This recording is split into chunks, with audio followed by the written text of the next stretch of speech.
phone hooked back onto the wall, Jack spread his hands on the cool granite for a moment, breathing deeply. It wasn't her fault, he told himself. Just because every time he heard her voice he found himself thinking about Lisa didn't make her a bad person. For God's sake, he just wished she would get off his case. "She's in love with you, you know." The light, half-amused tone broke into his bleak mood of introspection. He lifted his head to find Lisa seated on the end of the counter, examining her nails. She was dressed in the same cropped pants and silk blouse she'd been wearing the last time he'd seen her. One high-heeled sandal dangled from her right foot. Jack closed his eyes for a moment and straightened from his stooped position. "You don't know that," he said flatly, and Lisa lifted her head and met his brooding gaze. "Oh, I do," she insisted. "Debs has been in love with you for years, ever since I first brought you home to meet Daddy." Jack turned away and picked up the baguette he'd brought home from the bakery. Despite his conversation with Deborah, it was still warm, and he switched on the coffee pot and took a dish of butter from the fridge. Slicing himself a generous wedge of the baguette, he spread it thickly with butter, then forced himself to eat it, even though he disliked having her watch him do so. "Are you going back to Ireland?"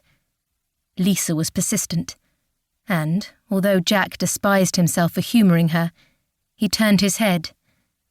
She was still sitting on his counter, a pale, ethereal figure that he knew from previous experience could disappear in an instant. But today, she seemed determined to torment him, and he lifted his shoulders in a careless shrug. "What's it to you?" he asked, lifting a mug from the drainer and pouring himself some coffee. Strong and black, the way he liked it. "You don't like Northumberland either?" "I just want you to be happy," Lisa said, spreading her fingers as he'd seen her do 100 times after she'd applied a coat of varnish on her nails. "That's why I'm here." "Really?" Jack was sceptical. In his opinion, she was doing her best to make people think he was crazy. He was talking to a dead person, for God's sake. How insane was that?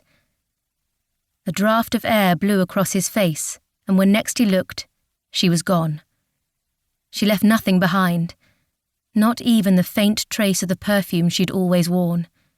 Nothing to prove he wasn't going out of his mind, as he sometimes suspected he was. In the beginning, Jack had dismissed Lisa's appearances as a mental aberration. Even so, he'd gone to see a doctor in Wicklow who, in turn, had sent him to a psychiatrist in Dublin. The psychiatrist had been of the opinion that it was Jack's way of grieving, and as no one else saw Lisa, Jack had half believed he might be right. But the visitations had continued, sometimes with days, at other times weeks in between. Jack had become so inured to them that they didn't worry him any longer. Besides, he'd never felt that Lisa wanted to hurt him. On the contrary, she always appeared as quirky and capricious as she'd been in life.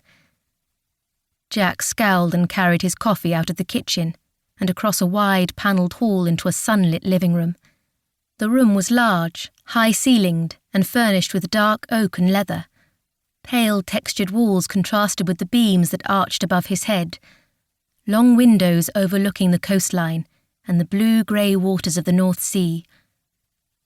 There was a leather rocking chair set in the window embrasure, and Jack seated himself in it and propped his booted feet on the sill.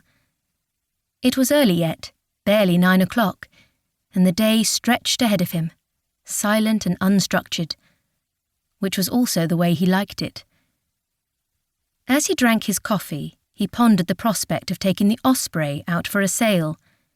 He knew from previous experience that manning the 42-foot ketch demanded all his energies. The North Sea, even at the end of May, didn't take any prisoners. He frowned. He wasn't sure he wanted that kind of action.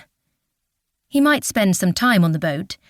There were 1 or 2 jobs requiring his attention, and he enjoyed exchanging the time of day with the fishermen who also used the small harbour. Not that he really needed the company. Although he'd suffered in the aftermath of the accident that had killed his wife, he wasn't suicidal.